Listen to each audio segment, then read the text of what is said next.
here's the big question. How is it that most entrepreneurs hustle and are always busy and struggle to take just one step forward only to fall two steps back?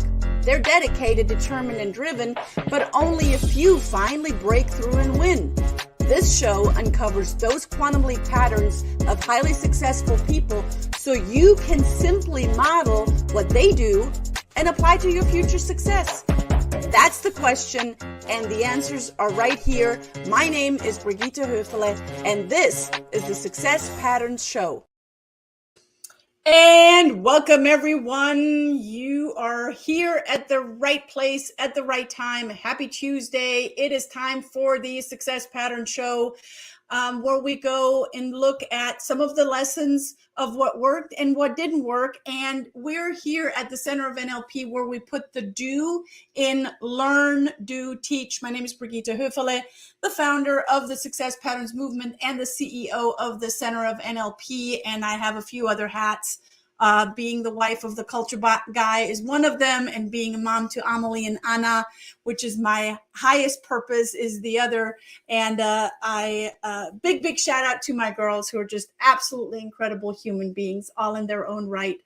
So, I get people and they ask me when I have a conversation around the Success Patterns Movement, the Success Pattern Show, they say, what is a success pattern? Well, let's look at the definition of pattern. Is an example for others to follow.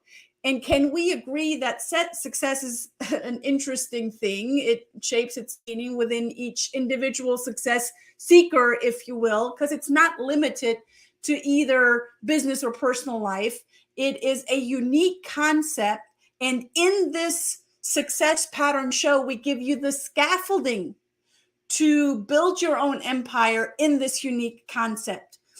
Because when you can decode a pattern that led to other people's success, aka our guest experts, you can then, as the listener, encode it for your own success today. And because we're hardwired for hands-on application by a living teacher, we're here to give it to you straight from the source, our guest experts. And I am so excited about the guest expert that I have today. And I say this every week, and it's true every week. I am super happy and honored for the person that I am bringing to you as a guest expert today, as we are modeling these success patterns. You know what? When we model success patterns, it's not all sunshine, right? There are going to be, and we have people, we've talked about this before, that have gone through the shadows, through the hard times, and I think we all have, in order to get to next level of success. Success is yours. At the end of this show, we're going to have a special gift for you. So stay till the end. Today's a great show. We got an incredible person that is here. And we're going to talk about mindset. We're going to talk motivation, because those are the key factors of success. And we're going to go deeper. And this person that I'm about to introduce to you he loves to work on the inner game so the outer works. I'm paraphrasing what he told me, but I love that inner and outer game. And it starts with our inner game, so it shows up on the outer. His purpose is to use his knowledge, creativity, and humor to uplift and inspire and educate others. And oh boy, are you in for a ride. His journey to self-mastery is beautiful to not just listen to, but to also model and to learn from. So ladies and gentlemen, with a big standing ovation, I bring to you the one, the only, Nate De La Hoya from Carpe Natem podcast. Hey, Nate. Thank you so much for the wonderful intro, Brigitte. Yeah, I'm so excited that you're here with me. Now, Nate and I, we go, I'm going to say way back, but you're not even that old, so I can't say that. 2016, maybe? I believe we've known each other for about 5 or 6 years now. That sounds about right. And when we met, Nate and I were both learners. And I would say, Nate, that's still true today. Absolutely. I feel like my hunger for knowledge has never ceased, and it's come from a very young point of view, because when I was very, very young, I felt like the world was very interesting and how it was set and how I am built, and how when I'm comparing myself to other kids, I was like, why is this kid like this? Why is this person like this? Why is this teacher like that? And since from a very, very young age, I've just been curious of like, how do people work? Because to better understand others is to better understand oneself. And it's always been a journey of self discovery and self mastery that I've now been able to really sharpen a sword and really get into like deeper conversations, deeper understandings. But that hunger for knowledge has just never given up since very, very, very young. So was that fostered through your home life? I'm not 100% sure. There was something about the way my parents made love during the time I was conceived that made me the way I am. I don't understand what it is, but from a very, very young age, I knew that I was very self aware, and Mm-hmm. I just didn't fit in with my peer groups because I was having these ideas and thoughts that were just too high level for people in like second grade, right? And it's weird for a young kid to be able to hold conversations with adults, but I've always had like the gift of gab. Mm-hmm. So I this awareness that I have that people are a certain way, I guess it really comes from like trying to understand like why my parents were the way they were, why my grandparents were the way they were. I just had this need to know, to understand why people behave the way they do. And it's turned into from like, okay, how do other people act and how do I act?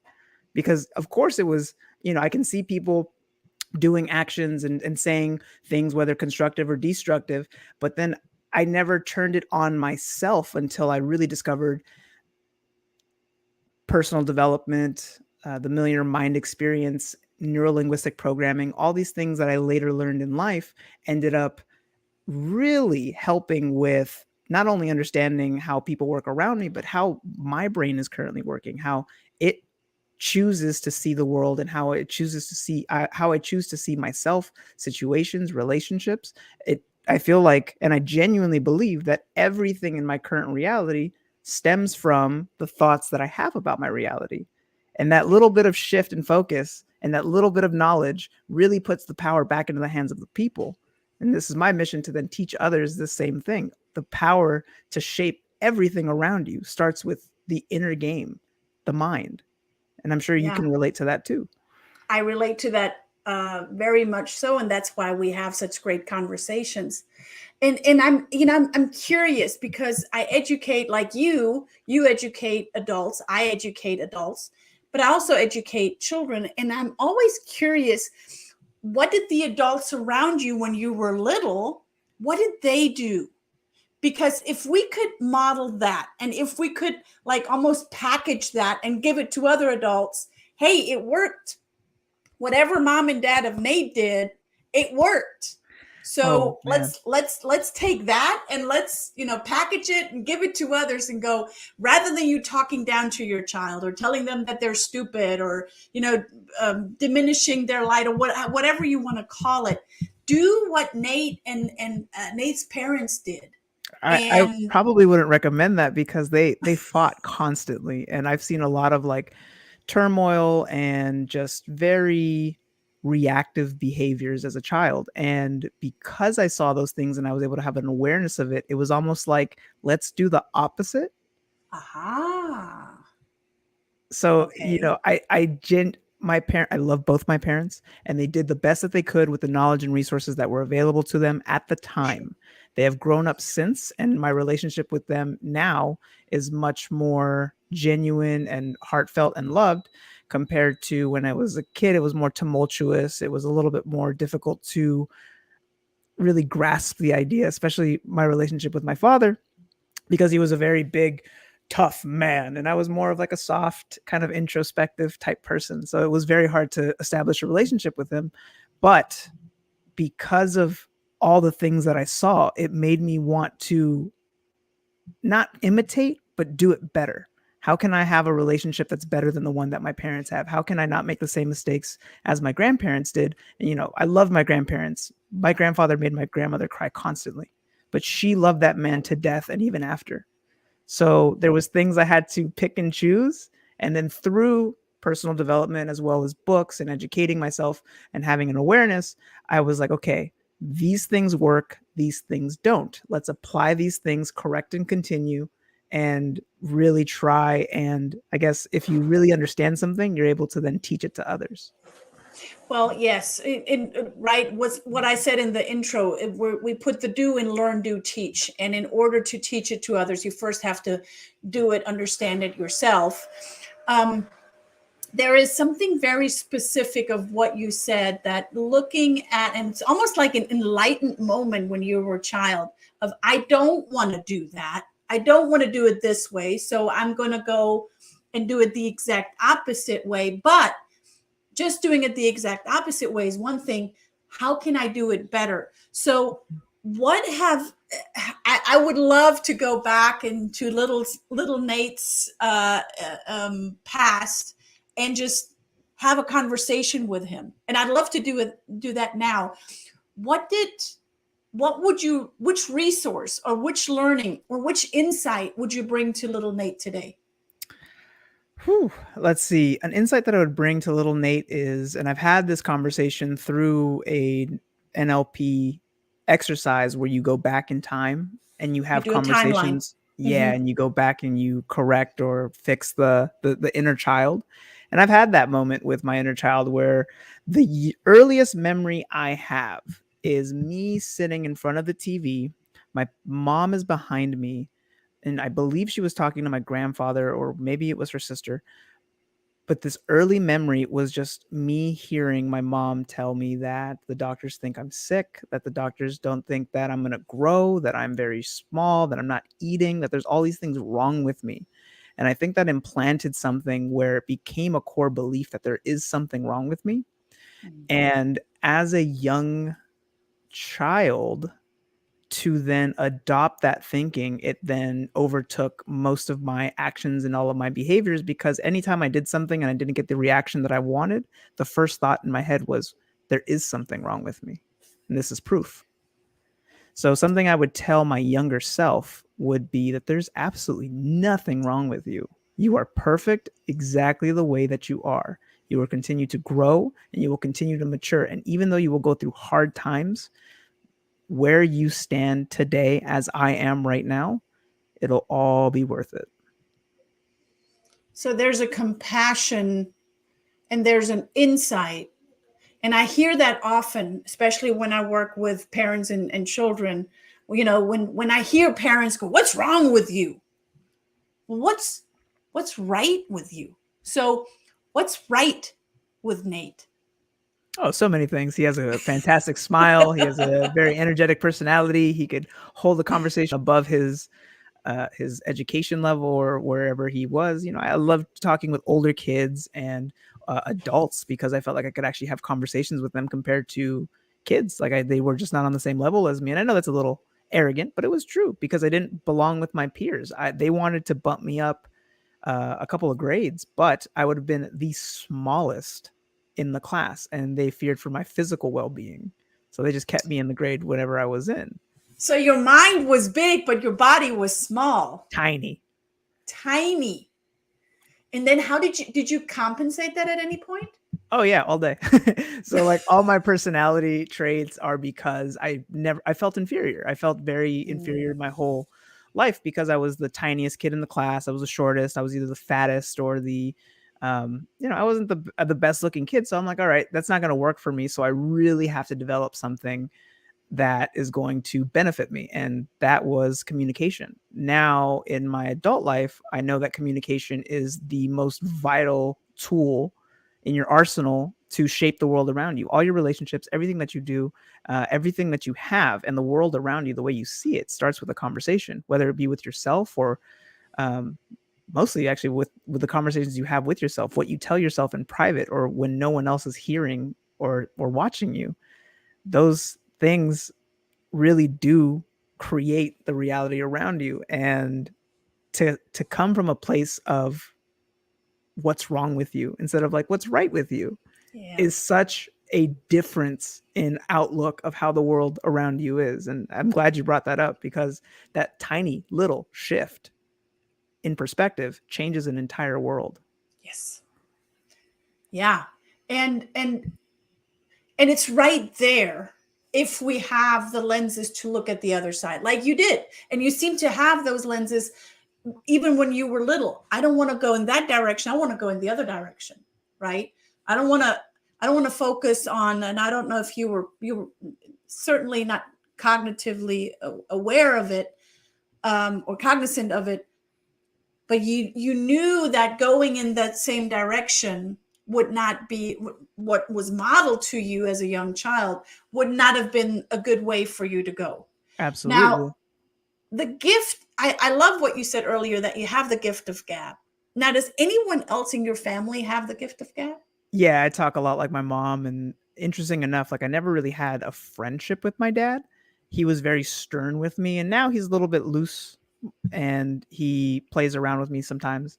Um, but as a kid, it was always like I got the strict parents, and whenever I saw him interact with, whether it would be like a bank teller or a friend that he had, everybody loved my dad. He was the silly person. He was the one that got into people's faces and talked to them. And he never, he, at a young age, he actually had me go up to girls, of course, because he was a single person and he used me as a tool to chase tail. He would have me at 3 years old say, hello, my name is, my name is Nate. What's your name? How can I call you? Like, and I would say these things not knowing what they meant, but he taught me to never fear to never fear to talk to anybody. Be fearless when it comes to approaching them. Shake their hand, make eye contact. And that's something that I genuinely appreciate my dad for having, because his ability to approach literally anybody and just have conversations with them is unmatched. He just had, it's either a lack of awareness or it's just such bold confidence. And I'd like to believe it's the bold confidence. But my dad's ability to just, he came to Texas and he just like, we'd go out, we'd lose him. Next thing you know, he's like talking to some random stranger. And I feel like even though my dad never showed me that, like, as like, hey, this is how you do it, watching him and modeling him, I definitely was able to take those parts and be like, it was almost a form of jealousy. Like, I wish my dad was like that with me. But then now I Mm. have the ability to do that same thing with other people. And my mom is also a very smart, very intellectual, very well-spoken person. Mhm. She's also, her humor is very like, I've fallen and injured myself very terribly, and it almost made her piss herself because she was laughing so hard. So that was my mom. It's There's like, actually there's actually a German word for that, and it's called Schadenfreude. Schadenfreude is when you take pleasure in someone else's pain. oh yeah, that's her. That's her. I my one of my favorite stories was since I was a fat kid, I didn't fit in kid costumes. I had to wear adult size costumes because that's how large I was. And I was a whoopee cushion for Halloween one year, and I was this giant pink whoopee cushion, right? And I was so excited to go trick or treating that I ran down this hill that my where my aunt lived, and I swear to God, I was this wide and my head was right in the middle of the costume. And as I was running down, I fell flat and slid down the hill. I fell so hard, other parents ran to me to like help me. My mother was too busy laughing in the middle of the street. I'm cracking up over here because I can only imagine. I have this whole movie in my head now because I am like your mother. I take I'm prone to Schadenfreude. And I have one more question around this story. Sure. Did it make sounds? Oh, no. So I bought a whoopee cushion and had it underneath the costume. So that way, anytime somebody would hug me or touch me, it would let out the fart noise. And then I fell so hard that I ripped it. Oh, And you ripped the whoopee eh, cushion. so like the benefit of having a mother like this is that you develop the thickest of skin. So like when people come at me and say things or judge me or criticize me, I almost laugh because I'm like, there's nothing you could say to me that my mother hasn't said or worse. And her favorite line is, you're going to therapy anyway. I'm just giving you something to talk about. Is that the reason? I mean, because it's a big stretch, right? You do corporate trainings. You go and help other individuals to be better in their business Of course. in a corporate setting. Mhm. And then on the flip side, you're a podcaster, right? Carpe Natem is your podcast, and Yes. I want to hear about, for everyone else that's watching, they're probably leaning in and going, now I want to know what carbonatum means, because we all know what carpe diem means, right? Like seize the day, right? Yeah. And then on top of that, you're also a comedian. Yes. And you just had, was it a 1-year anniversary? Yeah, I just celebrated my 1-year anniversary in comedy. That's amazing. Congratulations. So carpe natum, what is it? So carpe natum, or as your husband properly pronounces it, it's carpe natum. But because my name is Nate, I was like, oh, this is perfect for me. It means seize the butt cheeks. So like carpe diem is seize the day, carpe noctem is seize the night, and then carpe natum is seize the cheeks. And I genuinely believe that if one were to focus their energy the same way they focus their energy when they're chasing tail, if they were to apply that same energy in their business, in their projects, in life in general, they would get so much more done. So my whole thing is I know my purpose is to uplift, inspire, and educate. And I love doing that with the knowledge that I have, my creativity, as well as my humor. Because yes, all these personal development books are wonderful. All these things are designed to make you feel better, but it almost seems like it's so serious. And you have to take everything so serious. And I'm like, I don't think you have to. I think you can laugh up the mountain. Like if you're struggling, there's no reason for you not to smile while struggling. It makes the trip and the journey feel so much better. So with the podcast itself, I love interviewing very interesting people. I get to pick their brains, such like you're with your episode coming out tomorrow. My editor said that it was one of the best episodes that I've ever recorded. He loves that episode. And when I do solo episodes, I'm basically just breaking down thoughts and ideas that I've learned through personal development, through books that I'm currently reading, and just disseminating information that I believe is useful for others to better apply it in my life and to better understand it. I do my best to teach it through the medium of a podcast. And I love what you said, and I hope that everyone took note of that.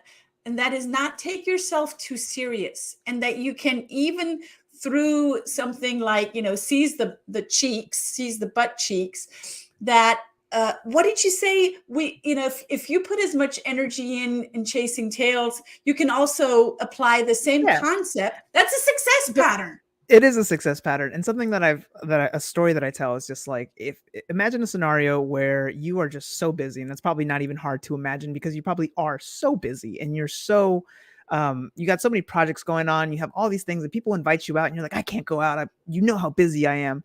And then one day, by chance, you meet somebody that hits all of your markers and they're interested in you. And then they ask you, are you free tonight? And all of a sudden you move mountains in order to see them. When you are in love, when you are chasing tail, when you are in that mode of seeking, romantic companionship, whether it be platonic, sexual, it doesn't matter whatever label you put on it, when that same energy to then move your tremendously busy schedule that you wouldn't move or budge for anyone else, you then do this for the person that you are interested in. If you take that same energy, and all it is energy, and apply it to your business, your projects, the little mundane things that you do, it just seems like life is just a little bit more fun. And you can achieve so much more because you're doing it from a place of love, from a place of like this high, pure energy. It seems purposeful, right? There's a specific purpose there, and plugging into that purpose and knowing where does that lie, right? And I love that you bring that comparison of those two almost polar opposites. Well, they are polar opposites. I mean, in a way, because like I feel like I spent a lot of time chasing tail and it was like a waste of time because it had no purpose. I was basically just looking for like hookups. I was big into the hookup culture. I was a musician. I was a rock star. So like I was obviously doing these things, and then it came to a point where I was like, why am I doing all these behaviors? And I realized that these behaviors that I was exhibiting were because I wanted to get in good with my dad, because him and I never connected on anything. So like the one thing that we could connect on is me involving myself in hookup culture, because then he could be like, that's my son. And that's the weirdness of my dad. I love my dad, but he's very machismo.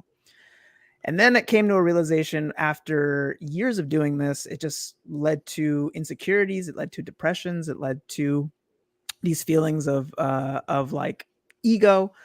So I realized that if I were to take that same energy and hone it into something more productive and more constructive, the things around me that I could build, it's just unimaginable. And I am now a domesticated dog. I am, I was Are you really though? I felt like I felt like I was a stray animal picking through garbage, and my wife like fed me so that she could pet me, and then took me inside and put a collar on and then bathed me. And now I'm an indoor dog. Like, the person I was 3 years ago is so different than the person I am now. And because I have someone to focus my attention on, because I'm not chasing tail, I still have all this energy and all this momentum. What can I do to better serve others? What can I do to better serve myself? So first I had to take care of myself, my surroundings, everything that I was working on. I was working from a place of a negative, right? I was sleeping at my car at one point. I had my account in the negative. I couldn't even afford food. Like my account was so in the red that I couldn't even overcharge it to buy food. Like that's how terrible my life had gotten to a point.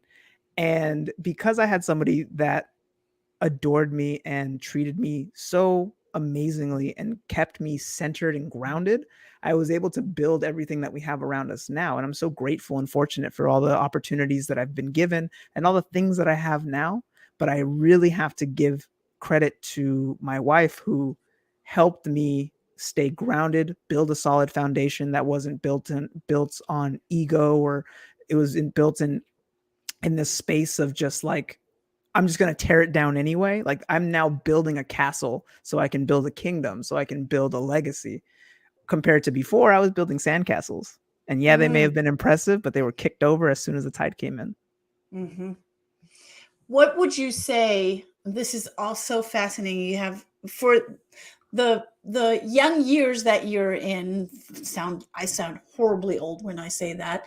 Um, what would you say is like the overarching pattern or trend of all of the things that you do? The gift of gab, the podcast, the training, the corporate trainings, the comedian, you said you were a rock star, all of those things. What would you say is like an As the umbrella? overall. Yeah. Sure. It just comes from a place of wanting to be the center of attention. I was an only child, so my need for external validation is tremendously high. And I use that to my advantage. So when I do something like corporate training, or when I do something like a comedy, or when I do something like music, it all comes from the same place. I want to inspire, uplift, or educate in some way or capacity. So if I don't do all three, I at least do one, right? All the lyrics that I wrote were in a way trying to encourage and push up others, or to push away from all the negatives. Any comedy that I do, I'm seeking external validation, but I'm doing it for the point of making somebody laugh. I'm trying to rile somebody up. I'm trying to like just get somebody to giggle and to smile and to like think silly thoughts. I'm not trying to start any controversies or come from a place of hate. I just want to make others smile. And because that makes me smile, because I can make myself giggle, I make myself laugh all the time. But to make others laugh and to make others smile, it makes me feel so good. And I do that in my trainings, I do that in my comedy, I do that in so many different ways. Do I always hit the mark? No. Right? I'm not perfect. Perfect is impossible. But I bring my best and I do my best every time, and that's as much as I can give, and that's as much as I'm willing to give every single time. So because I am so removed and I'm listening to you, there is a pattern within that pattern, and that is again you took something that could be viewed as egocentric. You're doing it, for your own satisfaction. But you've turned it around. So you're aware that that's what's driving you, and you turned it around and you made it where other people are gaining, where you're inspiring them, but you're using that energy that's driving you to move that machine forward, to inspire others. Absolutely. And at the core of it, I believe that I'm truly selfish, where everything that I'm doing, even the podcast itself, it's my journey of self-mastery. It's my journey of self-discovery and education. I'm doing it selfishly to better myself. If I happen to help someone else along the way, which is totally my intention, it's more of like a sprinkle on the sundae than it is like the main course. I love the fact that people listen to my podcast and tell me that they resonate with the message. I love the fact that people tell me that my trainings are fantastic, or that they loved my music, or I love hearing all of it. At the end of the day, I was thinking like, oh, okay, that's great. I did it for me. I did it because I wanted to prove to myself that I could do it, and also to prove to the naysayers that I could. I just do it in a way that I can also, it overflows and spills over to others in a way that isn't destructive, because the last thing I would want to do is leave a conversation or leave an interaction where I left someone feeling worse off than before they met me. I see you, I hear you, I feel you, because I know you. And even if I would have not known you, like Brian just said, I love his authenticity, and I agree with him, right? That what is there not to love about Nate? And the first time I met you, I had such genuine and I don't know if it was motherly, it was just love, right? Yeah. And it's easy to give that to you. You make it very easy. Thank you. How do people follow you? How do they hear and see more of you and what you're doing, your podcast, your comedy stuff, and everything else? So I'm on all platforms at Carpe Natem 114. It's CarpeNatem 114, and you can even find that as a website, carpenatem114.com, where we have links to resources. We have all the podcast episodes live. You can find me on basically everywhere that you can stream a podcast. Just type in Carpe Natem. I'm pretty much the first thing that comes up. If it's not a playlist, I'm the first podcast that comes up. And that's pretty much where you can find me now. The projects that I'm working on is I'm trying to develop I'm currently in the process of developing like a coaching program, as well as just doing my best to get on more podcasts and talk to more interesting people. So I am truly honored to have been a guest on the Success Patterns Show, and to have another conversation with you is a treat in of itself. I thank you for that, and I can only give it back. It's always a beautiful back and forth, and I learn every time I talk to you. I learn, and I appreciate how you view life and how you have been working on your inner work, and it truly shows how it shows up in the outer. As I shared with everyone that's watching, and thank you for your comments, thank you for your interactions. I said that I have a gift for you, so go ahead and get your gift. bit.ly/center of NLP, bit.ly/center of NLP is your gift. It is the Success Patterns laws that you can get right now, and that is my gift to you. That was also the gift that I gave to Nate's folks that when we had our podcast, or the podcast coming out tomorrow because we recorded it. So go ahead and get your gift now. Get with Nate. Nate, say it one more time. Where can people find you? You can find me at Carpe Natem 114 across all socials, and we also do have a Facebook group called at facebook.com/groups/Carpe Natem, without the 114. But on all socials, it's Carpe Natem 114. And I thank everyone who follows me on this journey. And I genuinely hope that the things that I do and say put a little pep in your step and make your day just a little better. Put a little pep in your step. Nate, thanks for being here. Guys, next week, Tuesday, same time, same place. Tune in again. Nate, lots of love to you and your wife. Thanks for being here. This was the Success Pattern Show. Ciao, everyone. Thank you for tuning in to the Success Pattern Show at www.thesuccesspatternshow.com. My name is Brigitte Höfele.